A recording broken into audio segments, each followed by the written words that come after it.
Mirad cuál amor nos ha dado el Padre, para que seamos llamados hijos de Dios. Por esto el mundo no nos conoce, porque no le conoció a Él. Estudiemos juntos, Primera de Juan, capítulo 3.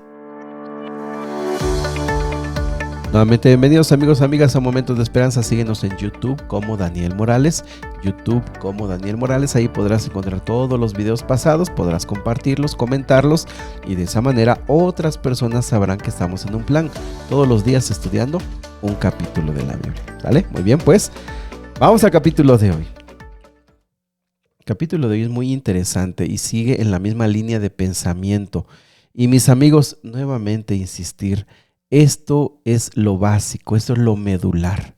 Porque nosotros muchas veces podemos hacer cosas buenas dentro del cristianismo, pero esto es lo que realmente es el desafío, amar a nuestros hermanos, amar al prójimo. Básicamente todos los problemas que se dan en la iglesia y que estuvimos estudiando, ¿te acuerdas cuando estudiamos Primera de Corintios, Segunda de Corintios, cuando estudiamos Gálatas? Bueno, varias cartas donde había muchos conflictos entre la iglesia. Mucho de eso tiene que ver con esta realidad, la falta de amor. Y aquí por eso es que esta carta es muy clara y muy específica y tajante. Si tú no amas a tu hermano, tú no conoces a Dios, en pocas palabras. Si tú dices que amas a Dios, pero no amas a tu prójimo, no tienes comunión, esa es una mentira. Y esto, mis amigos, pues nos ayuda a entender las realidades bíblicas. Cuando el Señor venga, pues nos va a preguntar esto: ¿amaste a tu prójimo como a ti mismo? Y pues si nosotros no lo hicimos, aunque podamos amontonar otras obras buenas, pues la verdadera evidencia está aquí. Versículo 1 es muy conocido: mirad cuál amor nos ha dado el Padre para que seamos llamados hijos de Dios. Por esto el mundo no nos conoce, porque no le conoció a Él. La evidencia suprema del amor de Dios es llamar hijos a usted y a mí, seres humanos pecadores, propensos a hacer lo malo, propensos a ofender y a lastimar, y siendo así de malvados, aun cuando hemos aceptado a Cristo, todavía el pecado sigue actuando en nosotros. Aún el Señor nos llama hijos. Fíjate que este es un argumento poderoso para aquel que dice: yo cómo voy a amar a mi prójimo si es malvado, si me ha causado daño, si ha hecho eso, si ha hecho aquello. Dios lo está demostrando, llamándonos hijos a nosotros. Ahora también en versículo 2 dice: amados, ahora somos hijos de Dios y no se ha manifestado lo que hemos de ser, pero sabemos que cuando Él se manifieste seremos semejantes a Él, porque le veremos tal como es. El gozo de que hoy somos hijos de Dios, pero la obra no se ha terminado. Somos hijos de Dios, lo amamos, lo obedecemos, queremos hacer su voluntad, pero todavía no se ha manifestado. Estamos en proceso de transformación. Juan aquí sitúa que cuando lo veamos tal como es Él, haremos un gran salto en la transformación de nosotros y podemos ver grandes cambios. Pero estamos en ese camino. No debemos decir: bueno, hasta que el Señor venga yo voy a cambiar. No, estamos todos los días siendo transformados. Versículo 4 en adelante habla de la realidad del pecado. ¿Por qué vuelve a introducir la realidad del pecado? ¿Por qué? Porque en primer lugar nos quiere dejar claro que una persona que ama a Dios con todo su corazón, de tiempo en tiempo se equivoca y comete errores, comete pecados. Pero hay una diferencia, por favor, anotemos esto. Hay una diferencia. No es lo mismo pecar que vivir en pecado. Vivir en pecado es una acción consciente de que sabemos que estamos mal, sabemos que lo que estamos haciendo está en contra de la voluntad de Dios, pero estamos viviendo en pecado. Ojo con esto. Otra también, no es lo mismo tener el hábito de pecar a pecar por una debilidad en algún momento determinado.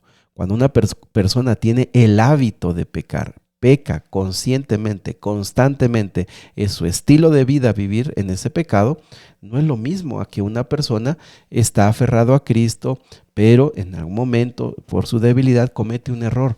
Él no está viviendo en pecado, pero comete pecados. Entonces, versículo número 4 dice: todo aquel que comete pecado infringe también la ley, pues el pecado es infracción de la ley. Ojo con esto, eso es un versículo muy conocido. Y sabéis que Él apareció para quitar nuestros pecados y no hay pecado en Él. Todo aquel que permanece en Él no peca, todo aquel que peca no le ha visto ni le ha conocido. ¿Qué significa esto? Bueno, en primer lugar nos deja claro que permanecer en Cristo nos impide pecar.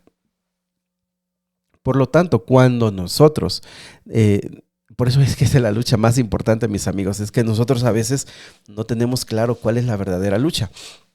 A veces pensamos, mi lucha es, no sé, un ejemplo sencillo, pero puede ser todo lo que tú y yo tenemos. Dejar de tomar licor, porque quizá para muchos sea un problema. Mi lucha es todos los días decir, no voy a tomar, no voy a tomar, no voy a tomar. Lo que aquí plantea es que la verdadera lucha que tenemos es permanecer o no permanecer en Cristo Jesús. Cuando tú cada mañana, cada día permaneces en Cristo, en oración, en el estudio de la Biblia, en la búsqueda de hacer su voluntad, de obedecer su voluntad, tú estás permaneciendo. Mientras tú permaneces conectado a Él, Jesús lo dijo, lo ejemplificó a través de las uvas y dijo, toda rama que está pegada al tronco da muchos frutos, pero la rama que se arranca del árbol, esa ya no va a dar frutos. Separados de mí nada podéis hacer. Entonces, nuestra lucha no es dejar de pecar. Nuestra lucha tiene que ver con permanecer conectados con Cristo. Y si te das cuenta, esa es nuestra lucha. ¿Cuántos cristianos no leen su Biblia, no oran? No se portan abiertamente mal, no son personas que abiertamente, qué malvados, homicidas y no, gente terrible, no lo son, porque probablemente lo único que tienen es un estilo de vida de gente buena, de gente correcta, pero no están en Cristo, no permanecen en Cristo. Versículo número 8. El que practica el pecado es del diablo, porque el diablo peca desde el principio. Para esto apareció el Hijo de Dios, para deshacer las obras del diablo. Fíjate, cuando vino Cristo no solamente nos salvó, sino que el imperio de Satanás, esa trama de poder que tenía sobre el ser humano fue rota, se rompió. Ojo con esta palabra, deshacer las obras del diablo. El enemigo puede tejer una serie de tentaciones, puede tejer una serie de estrategias para hacernos caer, pero cuando vamos a Cristo, Cristo deshace las obras del diablo. El diablo, todas sus fechorías, toda la maldad que había tramado cae. Si tú permaneces, te aferras a Cristo Jesús. Versículo 9. Todo aquel que es nacido de Dios no practica el pecado, porque la simiente de Dios permanece en él y no puede pecar porque es nacido de Dios. ¿Qué significa esto? Que ya no peca. Bueno, significa que ya no, lo que decíamos hace un momento, no peca deliberadamente, abiertamente, conscientemente y con el deseo de pecar. Ojo, porque ese problema ya lo habíamos visto antes. Cuando hay gente que decía, yo ya estoy en Cristo, ya no puedo vivir y hacer lo que yo quiera porque yo estoy en Cristo. Y es más, la gracia de Dios me perdona. Eso lo habíamos visto en Romanos.